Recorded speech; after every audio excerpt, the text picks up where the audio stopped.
بسم اللہ الرحمن الرحیم۔ بسم اللہ الرحمن الرحیم۔ السلام علیکم ورحمۃ اللہ وبرکاتہ۔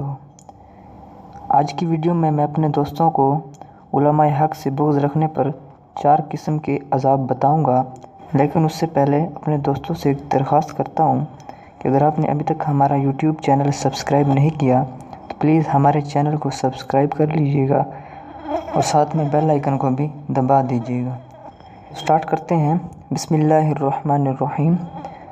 حضرت علی رضی اللہ تعالیٰ عنہ فرماتے ہیں کہ نبی کریم صلی اللہ علیہ وآلہ وسلم نے ارشاد فرمایا کہ جب میری امت اپنے علماء سے بغض رکھنے لگے گی اور بازاروں کی عمارتوں کو بلند اور غالب کرنے لگے گی اور مال و دولت پر نکاح کرنے لگے گی، یعنی نکاح میں بجائے دینداری اور تقوی کے مالداری کو دیکھا جائے گا، تو حق تعالیٰ شانہ ان پر 4 قسم کے عذاب مسلط فرما دیں گے۔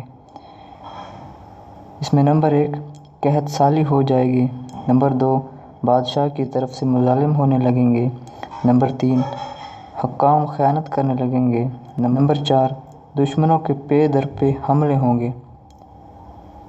میں امید کرتا ہوں کہ دوستو آپ کو ہماری یہ ویڈیو پسند آئی ہوگی۔ مزید ویڈیوز کے لیے ہمارے چینل کو سبسکرائب کیجیے اور اپنے علماء حق کا احترام اور ان کی حفاظت کیجیے گا۔ اللہ حافظ۔